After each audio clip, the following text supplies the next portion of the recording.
Welcome to the Type 1 Lifting Podcast. Now enjoy the show.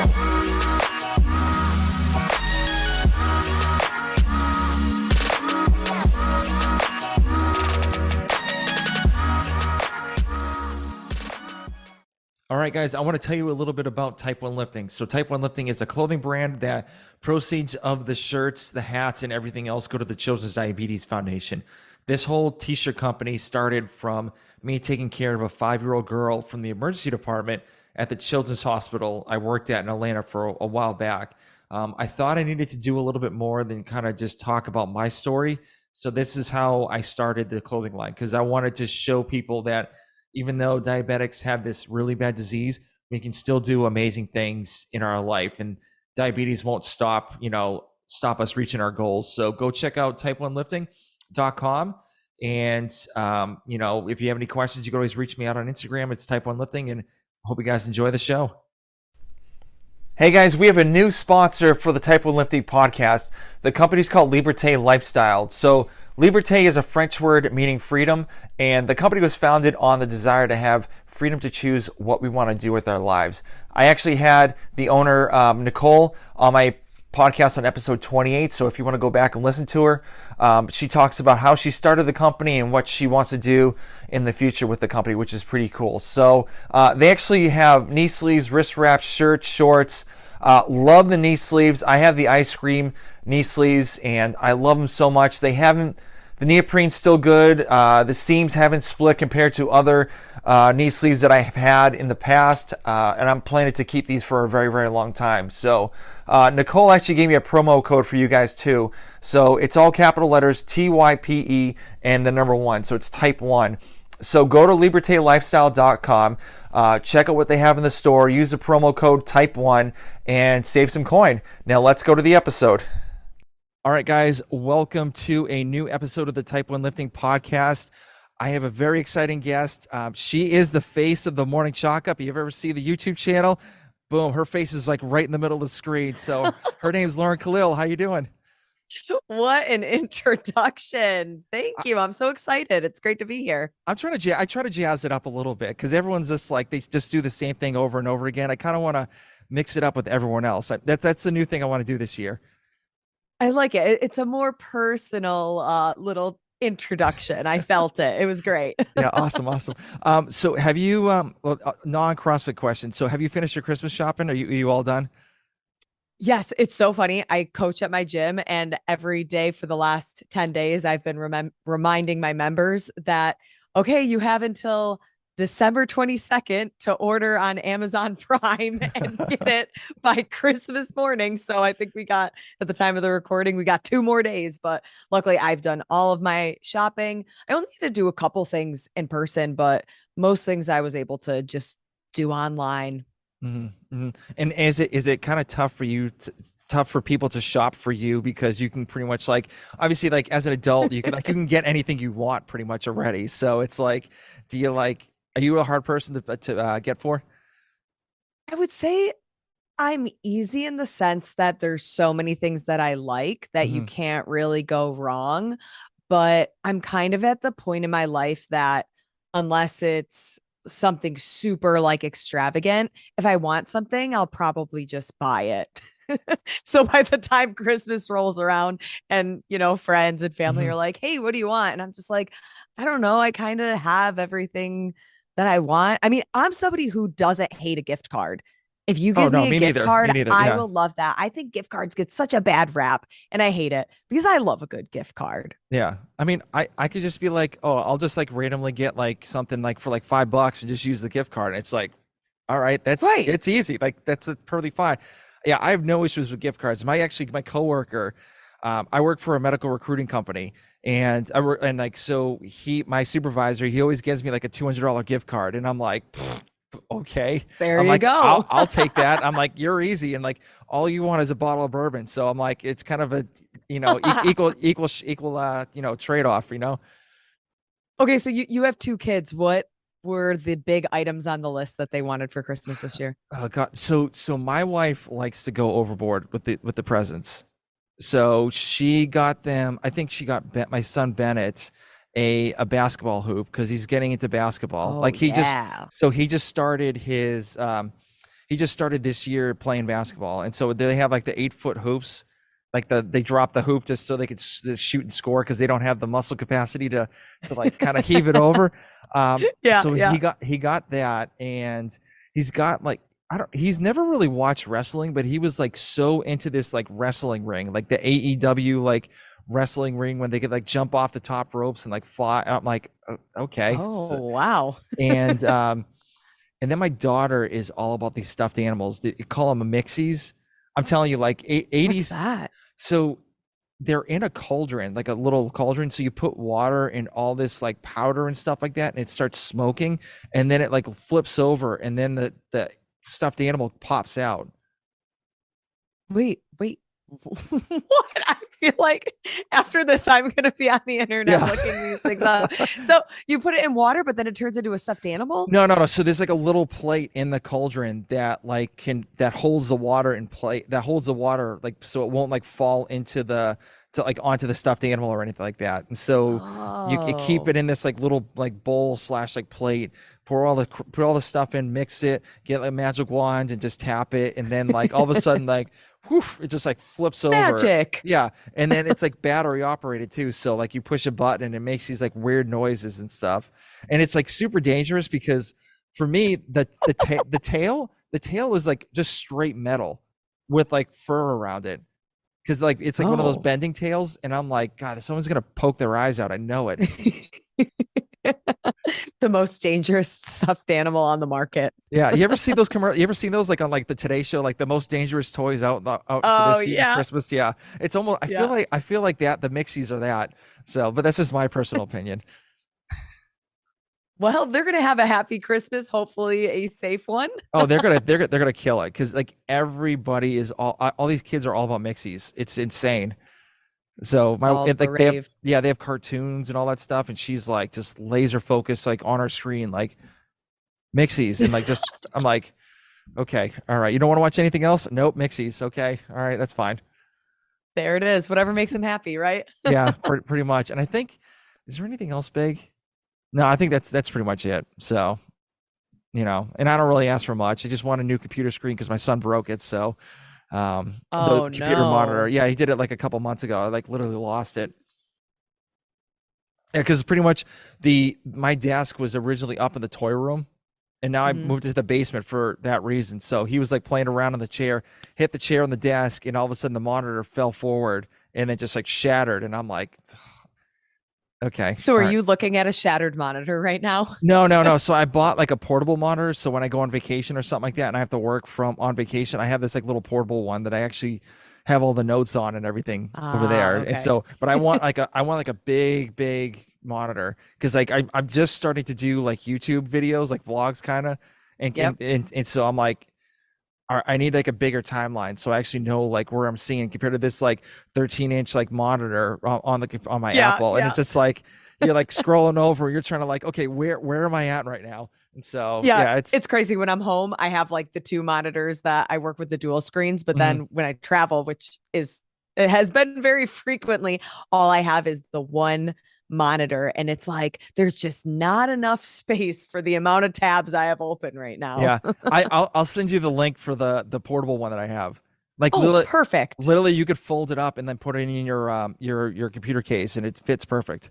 Oh, no way. Yeah, I Yeah. don't think I've seen those before. Oh, they're money, absolute money. I love it. So, but anyways, but you say you coach, so you're up in Syracuse. So, um, what made you get into CrossFit? My dad, he was the one that drank the Kool-Aid first. And he was looking all fit with his six pack on the beach one summer. And I was looking less than fit. And I was like, I'm going to do what my dad's doing because he seems to love it and he's super competitive with it. So after that family vacation, I signed up for what was it called? I think On Ramp at the time. Hmm. It was maybe like 2 weeks of tutorials and getting to know a bunch of the movements. And ever since then, I've just loved it. It finally gave me like that competitive thing to do after college. Yeah. I've noticed that with people that like graduate college, that like they need that competitive edge. Like I was a college athlete too, so like I needed something like after, and so that's how I started CrossFit. But the funny thing was, is I was in the Air Force, and that's how they had a CrossFit gym on the base, and so I was Did like, you ever do it then? oh yeah, I did it on the base, and so Oh, cool. they're like, you typically need to do an on ramp program, but they were like looking at me, they're like, yeah, I think you're fine. I totally skipped the on You ramp get a pro. free pass. Yeah, so I totally missed like the 2 week like on ramp program. Didn't have to deal with that, and just kind of like went with it. They're like, okay, you just kind of I'll show you the ropes and all that stuff. And so that's pretty much how I learned, pretty much on the fly on YouTube channels. It's crazy that literally everything is on the internet. Even Hmm. to this day, if there's something that I'm doing at the gym and I see it written in my programming, and I'm like, oh, that's like worded different, or maybe it's a new movement for whatever reason, there's always a YouTube link. It's Of amazing course. what's on the internet. Yeah, it's insane. So what was the thing that like kind of made you stick with it? Because like obviously like you might be suffering like the first like week and stuff like that. So like what was the one thing that kind of made you think, okay, like I can keep doing this for like a long period of time? I was so bad. That's what got me to stick around. I was so bad. And quite honestly, I just, I will never forget how bad I was at pull ups. I had no pulling strength. Like it was not even existent. My Hmm. background was in competitive dance. So I always had like good, strong, muscular legs. And was, I had a lot of lower body strength, but the upper body strength, it just was not there. Hmm. So when I was watching these other athletes in my affiliate doing pull-ups and push-ups and handstand push-ups and walking on their hands and all of these movements, I was just like, okay, I have so many things that I want to do. I'll probably never leave. Like there's not enough time in my life to get all of these skills. And Yeah. it was just really like the want to be better and really push to see what my athletic capabilities are into my 20s and now 30s. Hmm. Now, do you every year do you have like a kind of like the new year, like, okay, I want to work on like this thing, or do you have like a special time frame that you kind of want to get like certain things? Yeah, I would say like after the CrossFit Games season, which is very short for me. Hmm. I make it through the open and then I make it through quarterfinals, but then quarterfinals is really the end game for me. I'm not good enough to advance past that. Hmm. Nor do I have the time to train the way that these athletes are who make it to semifinals. But I would say that after each like competitive year for myself, I look at what I have grown on through the past year and I try to see, okay, what have we really succeeded at this past calendar year? Are any of those skills something that I still want to keep working on, or Hmm. are there other skills that I also want to drive up? I love the weightlifting part of CrossFit. That for me, that's the most fun. Hmm. Is seeing your numbers go up, it just getting stronger. But there's also something about like getting done with a workout and like feeling like hot garbage, but also like, Yeah. but also knowing that, wow, I feel like less hot garbage because my engine feels so good this year. Hmm. Yeah, totally agree. I think every like average CrossFitter is all about the weightlifting. They love that kind of stuff because they want to see like the big numbers, like you said before, like the big Yeah, lifts, and they like, even like a 1 pound PR is still like a huge feat for some people. for sure. The other day, I hit 5 pounds under my 1 RM snatch and I was celebrating because I was like, oh my God, I've only hit that number like once, maybe twice in my life. And I Hmm. just hit it on a random Tuesday Yeah. after like coming back from all of like traveling and sleeping all over the place. So I was like, wow, that was pretty cool. Like that felt like a great training day for me. Yeah, it's amazing like how you can feel like, when you wake up, like, because I'm an early morning person, like I work out at 5 a.m. And so Oh, wow, that is yeah, early. dedication, that because that's all I can do, because like I can't Yeah, do it in the got to fit afternoons it because in. of the kids, and then like it's just, yeah, Mhm. this is the only time I can do it anyway. um but like you don't feel like you're gonna be lifting really good, and then all of a sudden you're like, all right, let me just try it, and then you hit it, you're like, holy, did I really hit this? Like this is insane. Right. It's crazy like how your body reacts to like, amping yourself up just to get that lift. When the stars align, there's honestly no better feeling. Yeah, yeah. Well, that was me today. So I follow the Misfit program, and so they had us do like a snatch complex. So like the first 3 minutes you do, um, from the hips snatch, below the knee Mhm. snatch, and a full one snatch, and then after that you go above the knee for the next 3 rounds, and then the next 3 rounds after that you go below the knee. And so I was like, okay, I feel okay, but I'm like, let's screw it, just do it. And so I tried 230 for like a hang snatch below the knee, and I hit it, and I was just like, Oh yeah, let's go. I caught it, I stood it up, and then I dropped it, and then like I literally like I just posted on Instagram like just recently, and I literally looked down, and I'm like this is insane. I Like just did that. how is this possible? So yeah, it's insane like what you could do, like even if you feel like hot garbage sometimes. Right. It's amazing what the body can do. And then like on the other end of the spectrum, how you could be feeling great, great, great, great, great. And then one Hmm. day you're just like, I'm not hitting anything even close to my percentages. So it's fun to watch how it can really go both ways. Yeah. So you're the coach at your box. So what kind of made you get your L1 to coach at your gym? It's funny because my parents were always surprised that I didn't get it sooner. And I would say that it it's kind of weird how life leads you in the Hmm. path without you knowing it's leading you in the path, if that makes sense. Hmm.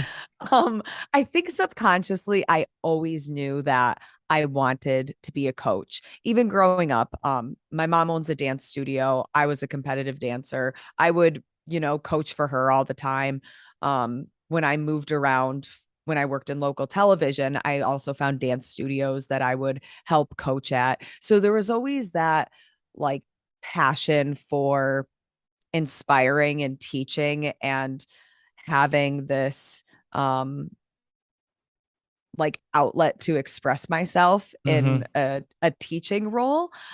But it wasn't until how long have I been coaching now? Maybe 2 years when I finally got my L1. And it was after I left the TV biz that I finally was like, you know what? This is a great opportunity to just go do it now. Hmm. Whether I use it and actually coach at my affiliate or if I just do it for myself, it was just something that I really wanted to do. And I mean, I think anybody in the space should go get their L1 because that weekend is just a really cool opportunity and you're in this really interesting environment with these like-minded people that all have a passion for just learning more about CrossFit. And the Hmm. seminar staff, they're so well educated and just the way they move, it really is like they were picked perfectly for that position because you're looking at them and you're like, dang, how is their mobility like that? And then you go to do the same movement and you're like, oh yeah, I don't look like the instructor today. Yeah, you hear like your bones, like joints creaking and stuff like that. You're like, Right. like, oh gosh, I forgot to lube Does it up anybody today. have more fish oil? Yeah, pretty much. So I always talk to like all the coaches that coach CrossFit. So obviously like every other one has like a different style of coaching. So what's your style of coaching?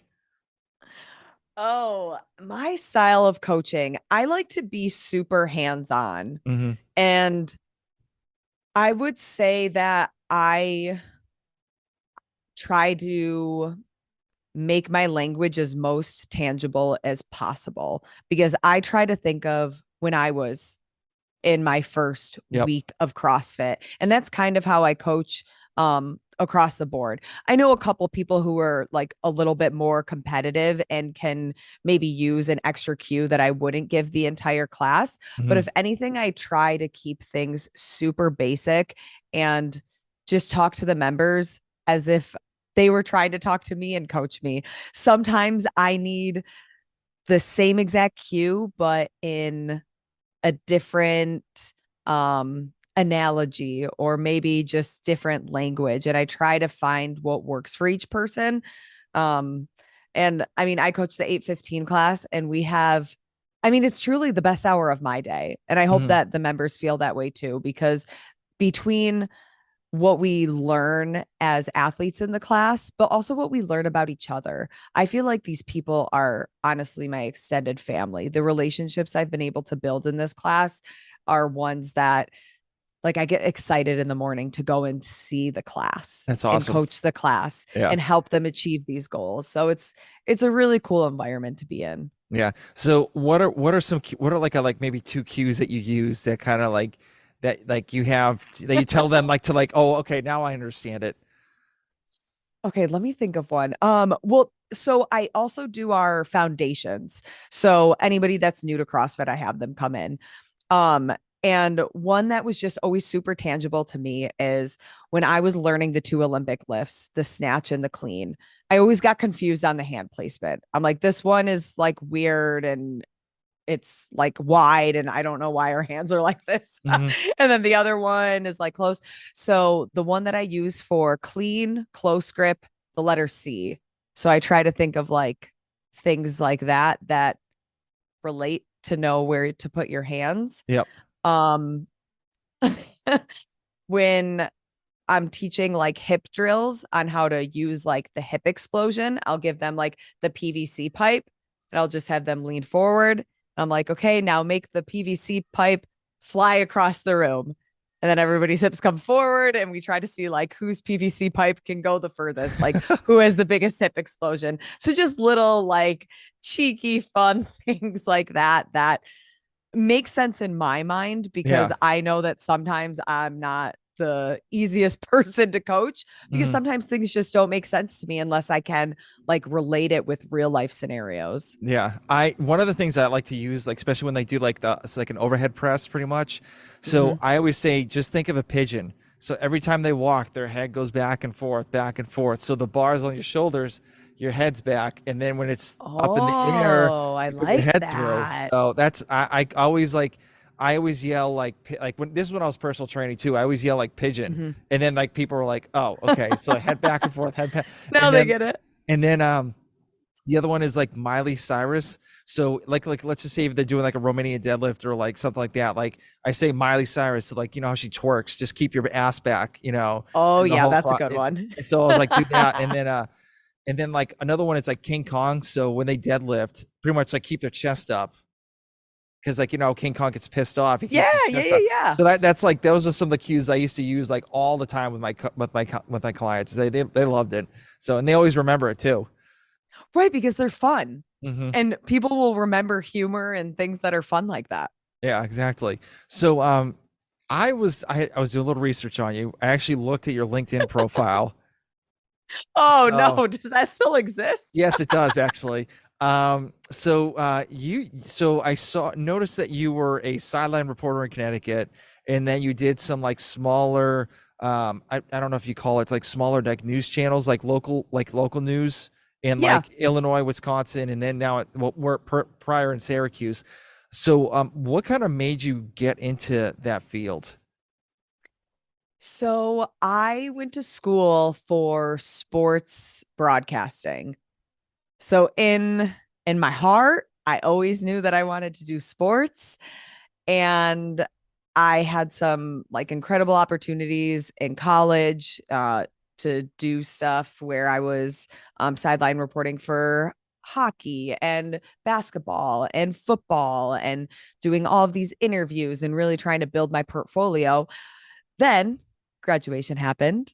I applied for several jobs, and about only four of the 200 jobs I applied for were in sports. There just weren't really any openings. Hmm. So my advisors had advised me to, hey, just apply for news jobs as well.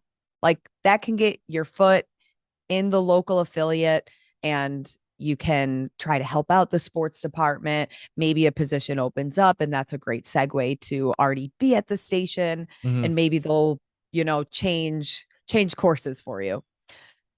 That never really happened. I helped shoot like Friday night football for high school at a couple of my first jobs and I would help the sports departments where I saw fit, where whatever would really help them. But there just was never really a segue to be a full-time sports reporter. Hmm. Honestly, it worked out better because I think what a lot of people don't know is that at these really small TV stations, yes, you're covering football and basketball and hockey and all of the fun sports, but you're also covering the, I don't want to say lesser sports, but maybe the less popular sports, or maybe the sports that you're not necessarily interested about. Hmm. And you have to know just as much about those sports as you do about the popular ones. And I knew that I did not have the passion in me to learn about these other sports. So I think it all worked out. And I truly did love news. What I loved about it was being able to tell community stories and like small business owner stories. Like if Hmm. a new local restaurant pops up, I would love to go and feature the owners and what is their story and what inspires them, and talk to some of the customers and do stories like that. But the further along my career got, the less opportunity there was to really tell those stories, is what I was realizing. That the better job market I made it to, the harder hitting news you were expected to tell. And for a little bit, I thought maybe that's what I wanted, that Hmm. I wanted to be a hard hitting journalist and, you know, sit in the round table debates before the elections. Then you work one presidential election and you either realize you love it or you hate it. And I realized very quickly that I hated it. Yeah. There was nothing in my heart and soul that wanted to talk to politicians or talk to people waiting outside to vote and listening to them, stand on their the top of the ladder and talk about why they're voting for X. And it for me, it just wasn't genuine anymore. It Hmm. it wasn't coming from my soul. Um, and eventually it just, the cons weighed out the pros for me. Yeah. And So I don't know how those people can like talk about politics like all the time. Like I would go bananas. Like when we were watching like YouTube videos and stuff like that, like yeah. especially in Georgia, like the Raphael Warnocks and Herschel Walker ones came out, and it's Hmm. just like, oh my God, this like I had to press mute because I don't want my kids to hear it, and it was just like Right. all the time. It was just like nonstop. You're like, just give me a day. Just give me a day during the like just I don't want to see it. I don't want to see it. It's and it's like so hard. And it's just like I don't know how these talking heads like just talk about politics like, all the time. It's just like I don't know how they'd probably be drinking every night. Oh, they have to be. And the problem with it is that I got into journalism and I wanted to be fair and balanced. Hmm. I didn't want anybody to ever know my opinion. I thought even telling my parents who I voted for in the election was like against my moral compass. Like, you are a Yeah. journalist, nobody can know, nobody can ever find out. And it was so weird because it was like all of a sudden everybody in the newsroom is talking about who they're voting for. And I remember like sitting at my desk just thinking, this is like, I thought that as journalists, we don't talk about this. Like, we're not supposed to. We're supposed to Hmm. be neutral. And it was just like, even if I did love it, which I didn't, I felt like the one part of me that wanted to be this like neutral journalist, there just wasn't really a space for it anymore. Yeah. And like Yeah. that I can felt see really that. sad. Yeah. So was that the thing that kind of broke the camel's back that you didn't want to do it anymore or I mean, it was between like having to report on politics was just of no interest to me. It was in the middle of the pandemic, so you can imagine how many um just like sad, depressing stories. Like every day was depressing, if I'm being completely honest. I remember Mhm. one day I left work after interviewing a mother whose 11-month-old baby was shot and killed. Oh. And then I'm going to the gym and trying to start my workout and I'm like, I don't even know how to like leave this. I don't know how to like get this really sad, heart-wrenching interview out of my head. So it was just my life wasn't really happy. Hmm. Like I was trying to be passionate about my job, but it was just there was too many things that outweighed the good that I could give to my craft. Yeah, that was kind of like me because like I spent 12 years in the medical field and like it was all emergency room based. So Oh like my gosh, yeah. I I would when I was living in Massachusetts, I worked in Boston, their ER. I was there during the Boston Marathon bombing, like working Oh there. my And God. so then Oh, I when we just got moved, chills. and so like we had like I think it was like 30 or like 50 people that came in at once, and like obviously it was just like a nightmare. And but like whatever, like you kind of deal with it. And like me being in the military, I was like 7 years Air Force in the medical field with that, and then kind of seeing all these like coming off the plane, like IED explosion, like people that get like their Hmm. limbs blown off and stuff. And then the one thing that kind of broke me was working at the Children's Hospital in Atlanta. So you would see like and like how I kind of got away with it is like not thinking about these people that passed away, especially the adults. Is one of the guys at the gym is like, hey, you might want to consider these people as an arcade game, like not real. Wow.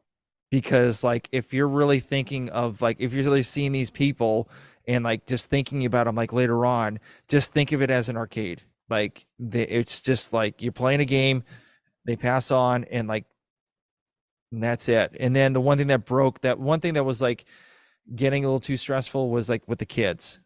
So I would Yeah. see like 3 months old getting smothered to death, and like assaults, like abuse, like all this Hmm. stuff, like traumas, like you know parents that don't have car seats, and so they put their like 2-year-old in a normal seatbelt and they just like fly all over the place in a Oh. car. Like like I used to tell my wife like all the stories that I've actually seen and like witnessed, and she's like, "There's no Hmm. way, no way," and I'm like, "No, this is legit." And so it's like it kind of gets stressful, and like you still see people like people's faces of when you do CPR on them, or especially with the kids Hmm. too, but like and like kids that like dying of cancer, and it's just like, how is this fair, And so Right. that was kind of like a little bit too much, and plus like I was working every other weekend too, and like it was just not working it with the family. So that was another reason too. But yeah, I always thought Yeah. like with like stressful situations or anything like that, just think of it as like kind of like an arcade game, and just once it's over, it's done with. Well, and it's sad because I even think of, I mean, the amount of homicides that I would be reporting on, and I would sit in a live truck for 4 hours, Mhm. like waiting to talk to the police. Like I can't even count the amount. And you just become so desensitized to it. And it's like, yep, just another day. Like I'm eating a sandwich in a car while somebody is dead in front of a house. And it's sad how you just shut those feelings off and it just becomes normal. And it it's so weird. It's so Yeah. weird to like think of those moments in hindsight now because like now I see that on the news and I'm like, "Oh my god, this is terrible." But then when I was the anchor, I wasn't thinking, "Oh my god, this is terrible." I was like, "Nope, this is my job. This is my script to read and we are continuing on." It's so strange. Yeah. So since you like left the whole like news and like the media, do you see it differently now that you saw it like when you were working in there? Yes and no. I still feel like since I worked in it, I definitely have a peek behind the curtain that most people like don't see. I do believe that there are still good journalists that want to tell a fair and balanced story. I do believe that that's out there, but unfortunately with the companies that you work for, they're the ones that are driving the narrative Hmm. and it I mean, they're the ones that write your paycheck. So at some point, it's like, all right, you're either unemployed or you read this script and you try to rewrite the scripts so that they are balanced. And then last minute, somebody else goes in and changes it. And it's like, man, you just want to tell the facts. Yeah. But sometimes that's not what comes out of your mouth at the last possible second. Yeah, exactly. So, when did Morning Chalk Up come about? Like, I know it was probably like after your contract was over. So, like, how did you get involved with that team? So it's funny. I actually started writing for them before my TV contract was up. Okay. Um, and it's funny because a television contract is basically you're signing your life away in blood. They are very binding contracts. And that's why if you see somebody actually get out of the TV biz and already have another job lined up, honestly, the stars aligned for them because that normally does not happen Hmm. because of just the language in your contracts and the way that they end. That's a different story. But so while I was still in the TV world, I had reached out to Morning Chalk Up and basically asked if I could start writing for them. Like, hey, my TV contract is coming up in, I was like between 6 and 8 months. I really don't want to re-sign this contract. I'm looking to Hmm. get out permanently. Do you have some kind of work I can do? So I started writing for them part-time. It was CrossFit, so I didn't feel like it was a conflict of interest, but I think if I asked for permission for my TV job, they might have thought otherwise.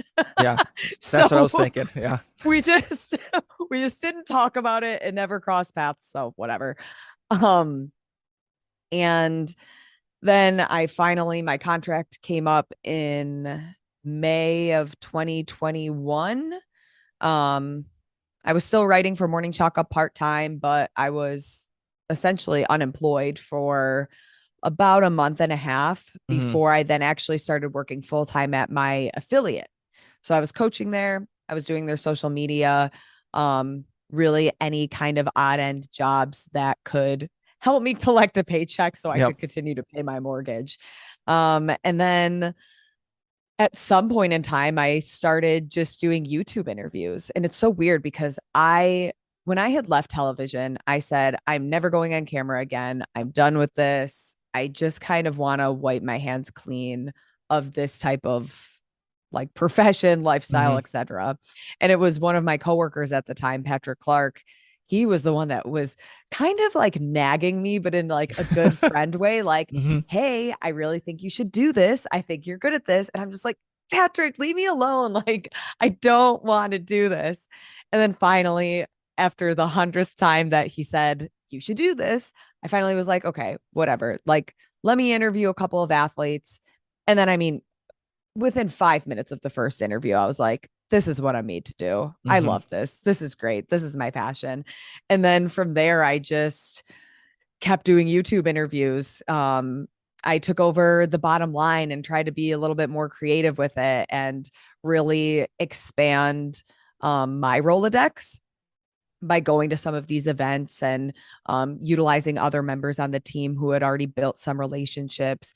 And really from there, I just, it just felt so seamless. Like I felt like I was finally in a job that my passion professionally and Hmm. personally was there. It was just a genuine love for what I was doing. Yeah. And you don't really consider that a job. You just think of it as kind of like it's a hobby. Right. Well, it's still weird to me that I get paid to make YouTube videos. Hmm. Like it's just so strange, especially when I come from this very um cookie cutter local TV news background where now when I try to explain my job to people, like in their mind, they're like, oh, you left TV to make YouTube videos, but they just obviously don't Yeah, get it. yeah, yeah, yeah, yeah, yeah. Because when you say it like that, it sounds very strange. But it's just, it's so much fun. Like, it doesn't matter that sometimes I don't sleep during event weekends because I'm genuinely loving what I'm doing. Hmm.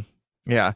And obviously it's like YouTube's a little different than like your local media stuff. So did you get like nervous in the first like couple episodes of like, okay, is the stream going okay? Is like all my stuff working? Like what was going on like with the whole setup?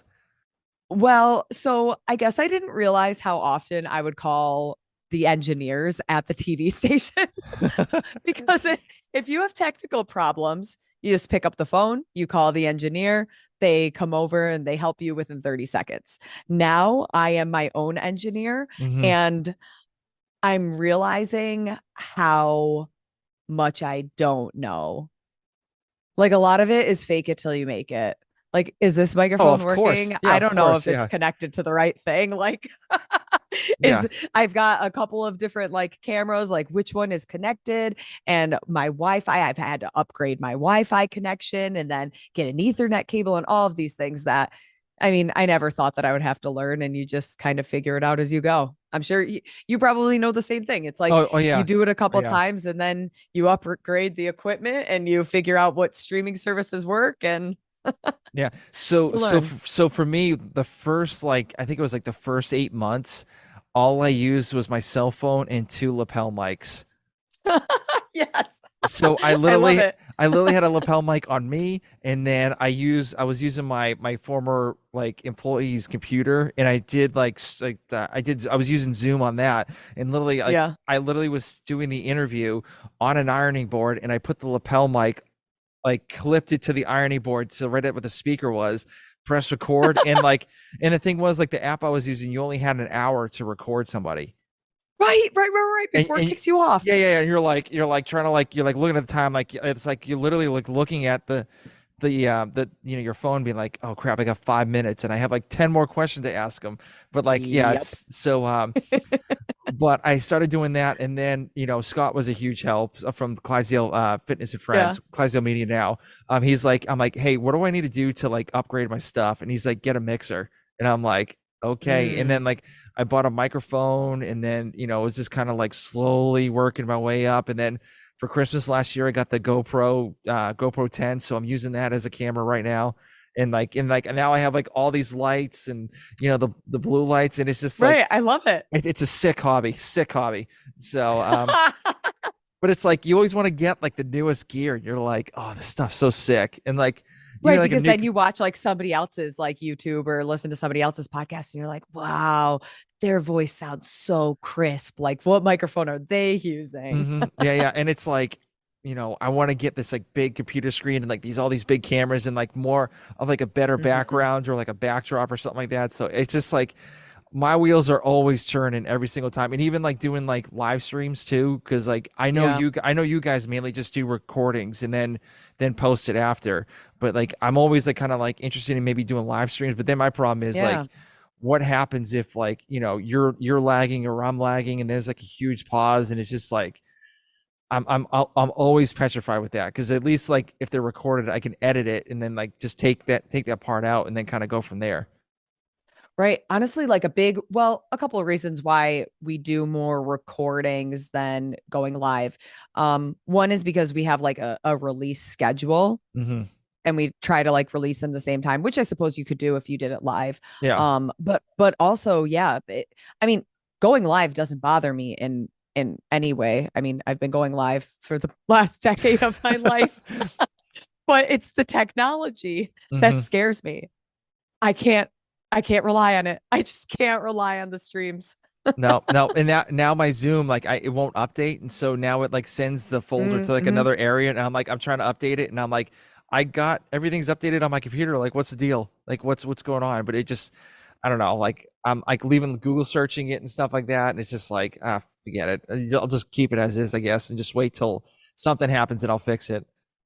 Right, exactly. Or that we can find a YouTube video that gives us all of the answers that we're looking for. Yeah, pretty much, pretty much. So when you do like the podcast, like recordings on YouTube and stuff like that, do you have like certain guests you want on at a certain time, or like how does that work for you guys? Because I know you have like Dex Hopkins on a couple times, and then like you have other people on as well. So how Mhm. does that work? Yeah, so Dex works as a contractor for us now. So he's a more regular guest, I would say. Hmm. And then we also have Joey Aducci, who recently came on as one of our like new writers and sports analysts. So I'll utilize them for a lot of like sports specific content. Yep. When I'm thinking of different episodes for the bottom line, it really is just I'll come up with the topic and then I'll think of first like a category of what types of voices do we want? on this episode? Am I looking for a coach? Am I looking for a manager, an athlete? And then once I narrow it down to like that category, Hmm. then I'll basically just start reaching out to connections that I have with people. Or at this point, I have like an idea of guests that do bounce off of each other really well. So I'll try to like pair people up that way. But Hmm. honestly, a lot of it just comes down to people's availability. Yeah, true. Yeah. See, it's same with me when I do the touch and go gang like podcast. It's like, hey, Yep. you available this day? Nope. Okay, let's figure another day. So, Right, right. and then like there's some people that can't make it on that day, which is like fine. We got like literally four people on at once, so it's just like okay, one person can be like not there. It's perfectly fine. Right. Honestly, most of my job I would say is just scheduling. Yeah. Like that is what takes up the bulk of my day is scheduling. No, I hear you. So, would you want like some of your, your hosts, that are on the podcast, to like kind of push the envelope a little bit, or do you think they're like a little too scared to kind of like, maybe ruin somebody's like a relationship with that person that you were talking about? It kind of depends who the guest is. I know which guests will kind of tout the line of controversy, Mm-hmm. so to speak.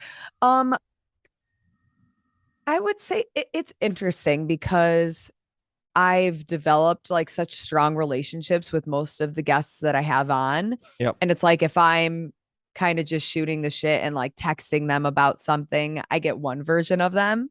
And then they come on the show and sometimes they're a little bit more Yep. filtered. And in the back of my head, I'm like, come on, why won't you say what you texted me? You Like, were just literally dropping F-bombs like 5 minutes ago. What's wrong with you? So, right. And by no means am I looking for the show to be this like huge argumentative episode with no solutions. That's like one of my biggest things is if you're going to make an argument for something, I want you to have like a solution or an idea to make the situation better.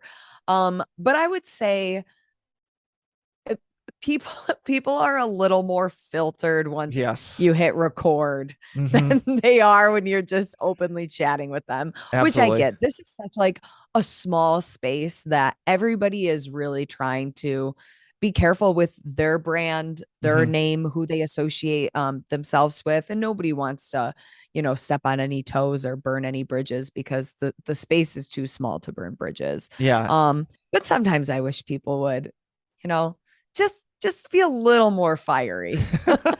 No, I hear you. I hear you. So, one other question I had that what do you think? What would you like to see in the people that do CrossFit media that nobody else is doing?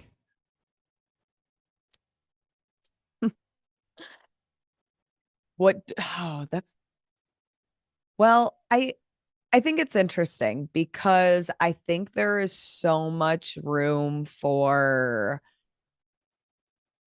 expanding the sport Hmm. from like the media sense. I mean, I'll give you an example.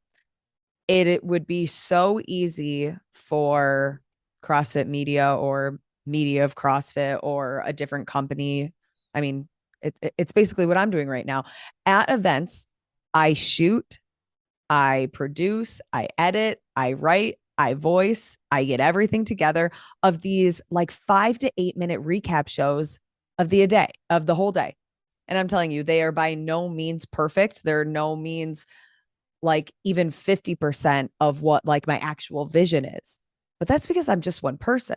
Yeah. If you had somebody who was dedicated to shooting the event and then somebody who's dedicated to writing the script of like the play by play and like researching stats on athletes and doing like that stuff, and then you have another person who's then editing everything together. Like if you had a whole production team putting together these cool little like highlight reels of days of competition, I mean this could seriously be ESPN level quality. Hmm. Yeah, I'm absolutely. trying to provide that, but I know it's very, very much short of what like my actual vision of something like that is. And I think that there's also room, like I love the documentaries that they do of the games every year, but I think that there's such a big opportunity to do more little nuggets of that throughout the year and doing them of these like, Smaller athletes. yes, like the bubble athletes. Mm-hmm. Or I want you to go interview and follow along for the whole year the athletes that just missed qualifying. Start their story as like the heartbreak of semifinals when they didn't qualify, and that's where their story begins, and then follow them throughout the whole year. I think that those could turn into like just it, like the emotional like heartstrings that you would feel with the community through stories like that. Mm-hmm. Don't get me wrong, we love to hear the Brent Fikowski stories, the Mal O'Brien stories, like the power hitter stories, of course. Those are exciting. Mm-hmm. But I think that there's other stories that could be even more relatable to a bigger population. Mm-hmm. Yeah, I hear you. Because like that, actually, that was great. Because like, I knew there was a guy. His name was Chase Smith. He was like part of the Northeast region for a while. Now he's down in Texas, but Mhm. he was like, I think the squat clean like double under and toes to bar workout like back in the I forgot what year it was. I mean, if Tommy Marquez would know this in a heartbeat, but Oh yeah. but uh, but like he was third overall in the world. And then Wow. when he was at the regionals, this is when the ring dips Oh workout yeah. happened. When So people were blowing yeah, their pecs. so he was right next to Matt Fraser, and he blew his pec out like so bad, like he was out for like the whole year pretty much. And so like now he's trying to get back into CrossFit and kind of make like a legit run at it. And he didn't make it towards like he was at regionals, not regionals. He was at I think was where was he at the Syndicate Crown this year, and he didn't like really Mm. do that well because like he didn't really have that much experience after like after he pulled his pec out, blew his pec out because he had to go work another job, all that stuff, and kind of hearing that kind of stories would be kind of interesting. Well, even I think of Emma Carey. Yeah. We've heard almost nothing from Emma Carey since she Hmm. hurt her back last year. Has anybody been following her? Is anybody doing a little mini doc on her? Like that's what I want to watch. Like Yeah. I'm genuinely curious. And I'm excited to see her when she comes back because she was so incredible as a teen. And then even watching her and Mal at Granite Games 2 years ago. Um, yeah, those are like some of the stories that I would really like to see. Yeah. So do you think the reason why we don't have many of those stories is because people want to kind of hide what's going on and then like kind of realize like kind of wait towards like the games or like a competition then like have something come out? I think it's a couple of things. I mean, we could sit here and say like all of the wonderful things that we want to see, but it Yeah. also you would have to hire probably a bigger staff. There needs to Hmm. be bodies to go shoot these things. And I know even from the little travel that I've done so far that traveling to even just like following an athlete and the man hour and time that goes into that, I'm seeing a lot of dollar signs. So I get that it's not just like a quick fix. But I do also think that a little bit of it is on the athletes and how close they want to keep those cards to their chest. It's Hmm. so interesting with CrossFit because there's relatively no other sport where athletes can kind of create their own narrative.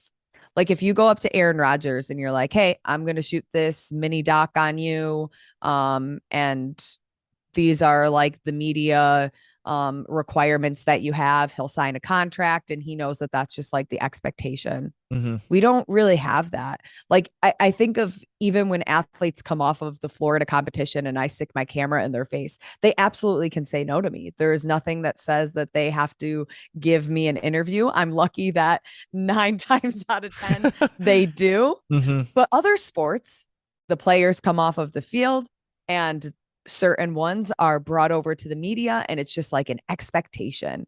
We don't have that. It's kind of like the Hunger Games and it's a free for all. And it's like, it really is. It's this very like strange environment. Hmm. Yeah, I hear you. Definitely it is a very unique environment, which is pretty cool to see. Maybe in the media space, since there's more and more people coming into the media space that'll actually Mm. blow up and then help other people out. I mean, Speaking of which, Tutor Magda, like I said, like talked to you earlier for, he's never done a podcast, and I was his first Yeah, one. that's crazy. Yeah, and it's like I still like pinch myself. I'm like, are you really like this is your really your first one? Because like people are nervous and stuff like that, and they think they Hmm. think they listen to other podcasts and they're like, oh, like this guy, this person's like really intense, and I don't know if I can handle that, and they just or like other people and stuff, and so they're just like, Yeah. I think I'm gonna pass. But then like they just need to open up and like they want to get their brand out, and so unfortunately, kind of like podcasting is the one of the only ways to do it, really.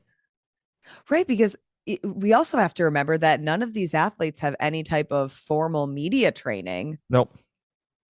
Zero. So they're just as nervous as maybe you and I were when we conducted our first interview. Yeah. It's everybody's kind of learning as we go. Yeah, exactly. Exactly. So we're getting close to the end, but I was like I said, I was scrolling back on LinkedIn, and you've We been go back to that. yes, we go back to that. So it's always LinkedIn. That is Yeah. actually that is an absolute dumpster fire of a social media platform. But anyway, we'll just leave it as that.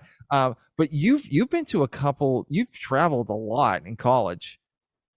Yeah, I was very lucky. I spent one semester abroad Hmm. in Namibia, which is all the way south to the west of Africa, right next to South Africa. And I just really took 6 months to just travel. I mean, I took a couple classes here and there and got some college credit, but it was mostly, travel and see the world. And then I took a photography class in India, and then I did a mission trip in El Salvador. So I really like took a lot of good travel opportunities when I was in college. But man, I love to travel. There's something so fascinating to me about going somewhere that you know little to nothing about, Hmm. and also like with no one. Like all of those trips, well, besides the photography class, but the other trips, I didn't know anybody that I was traveling with.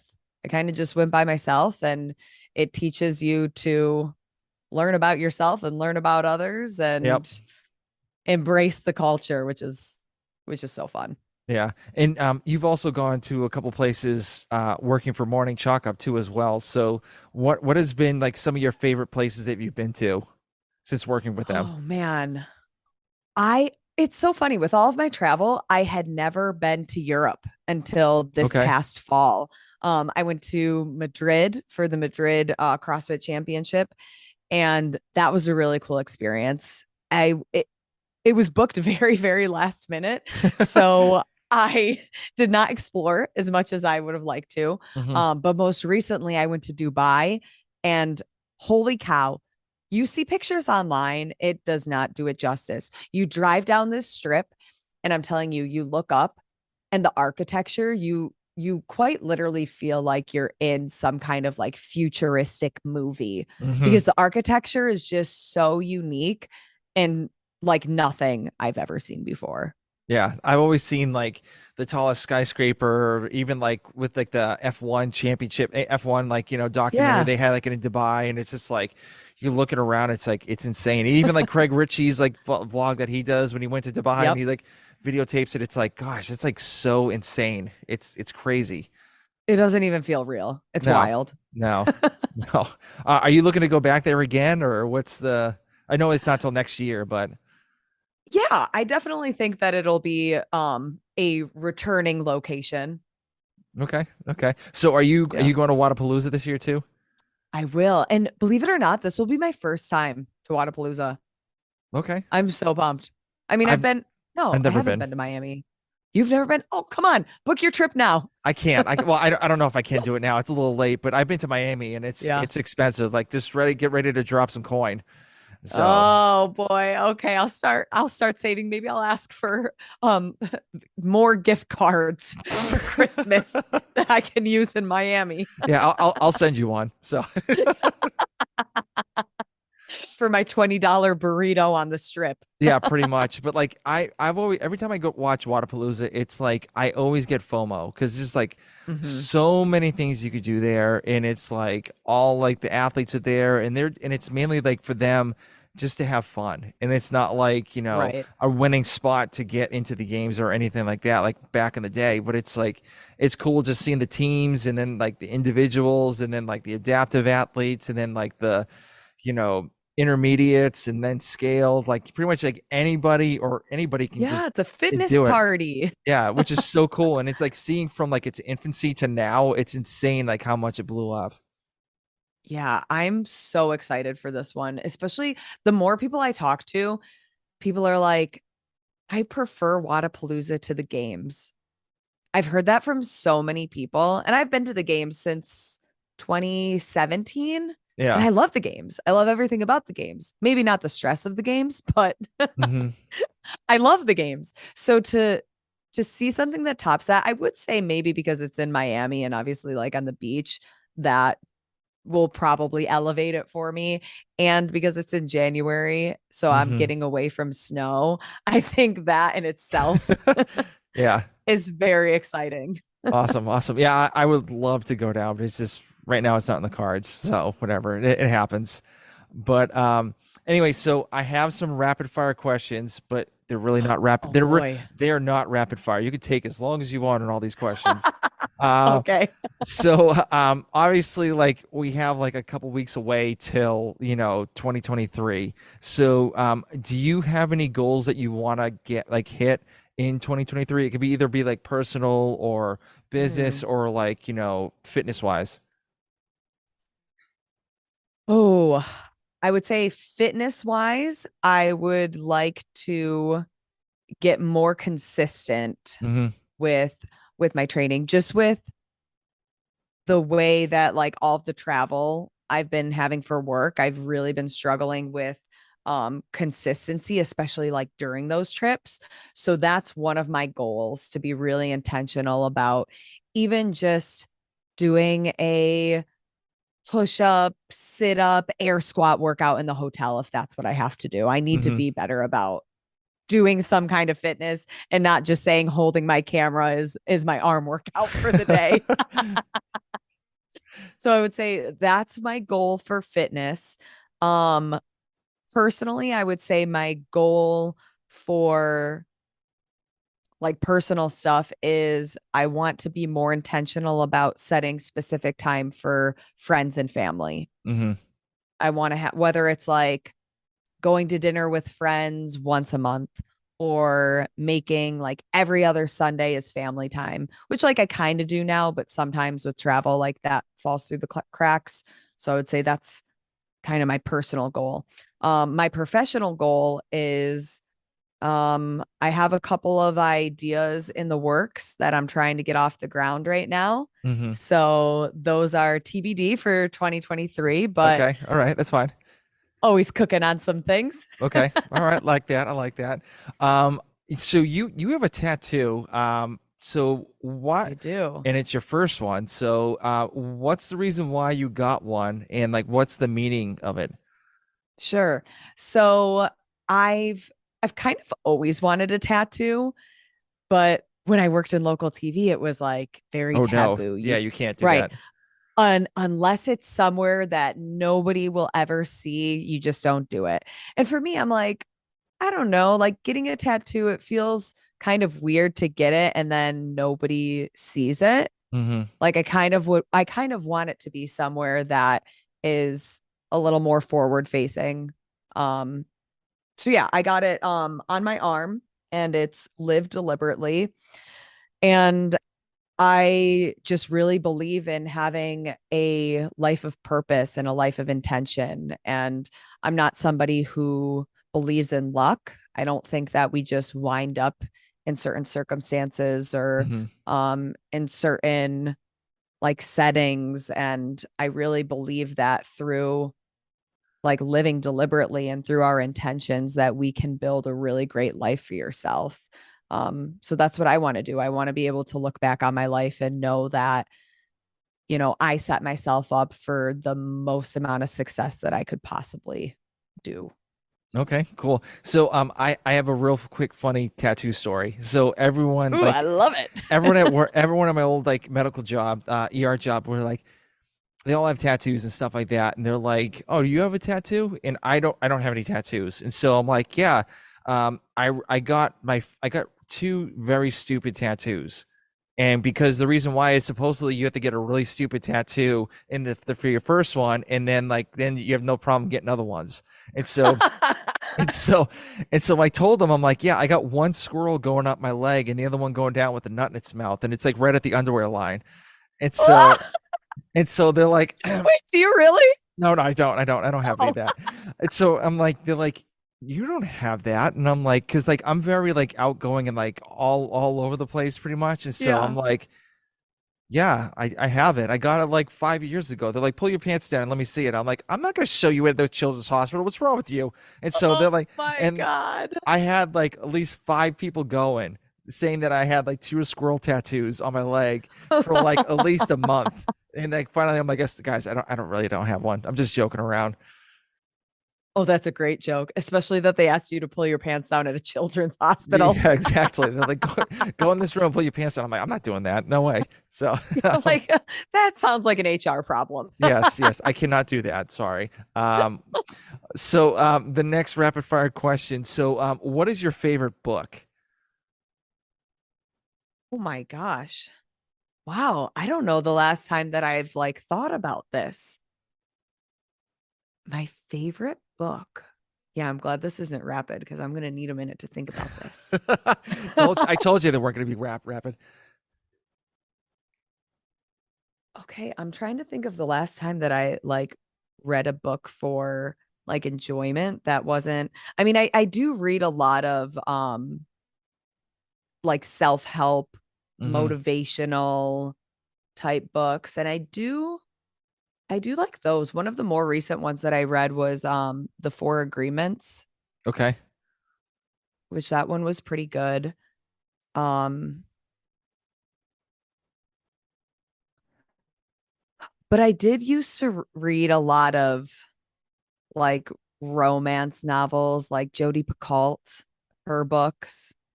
I have no idea Um who that is, but I know romance books. So. okay. Just like fun, like you're on the beach, a Hmm. nice romance novel. Um Also like the Harry Potter series. That's always got to be a classic for me. I did read the books before I watched the movies when I was very, very young. Hmm. Um, The Obstacle is the Way. Okay. I Yep. really like that one. That is a more recent one. I know that didn't answer the question. I just gave you like three different ones. Hey, I'll take those. So real. I always tell this to like some of the guests.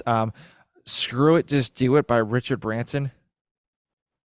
Is that a book? Yes, it's a real quick book, and it's like I think it's Screw it, maybe. just do it. I like the Yeah. title. So that book pretty much paved the way to like me start doing the t-shirt company as well as the podcast. Oh, that's amazing. I love a good inspirational book that gets you going. Yeah, trust me, it did. Like I read that book and I'm like, screw it, just do it. Just go for it. So because like, everyone waits. Like we're like everyone thinks there's like a right time to do stuff. And it's just like there's never a There's right never a time. right time for Yeah, anything. yeah, just go ahead and do it. Like even with the t-shirts, I was always like I had the designs out and everything ready to go, and I'm like, okay, should I do it this week? Or maybe I should start on Monday. And it's like, Right, right. I What's was with like, no, just Mondays? I don't know. I don't get that. Like me as being a recruiter, everyone I talk to, they're like, I want to start fresh on Monday. And I'm like, but you're not working. Like, why don't you start now? Like literally you could Right, start work right. tomorrow. Like, what's the problem? It's like, I want to start fresh. Okay, whatever. But yeah, it's like I don't want to start fresh. I just want to just start with it and just go. So Yeah. Oh, I'm gonna have to look into that one. yeah, it's a good book. So I got so much stuff I'm gonna send you after in the DM. So Yeah. uh Perfect. yeah. So what is in your gym bag? Ooh, what is in my gym bag? Way too many shoes. We got the shoes. We got the thumb tape. Always have to have thumb tape. The Mm-hmm. goat tape, extra sticky. That's always my favorite. Rip it into two, Mm-hmm. make it a little bit thinner. Um, we still got a baggie of chalk. Gotta have that. Jump rope, probably a blender bottle. but not a nasty, gross one. I clean Yep. my blender bottles immediately into the dishwasher after you shake that with protein. Hmm. um, and my headphones. Okay. All right, cool. So the next question is going to be a very a deep question. So Oh boy. let's just say you kind of already said it with the tattoo part, but let's just say it's your last day on Earth and you have all your friends around you.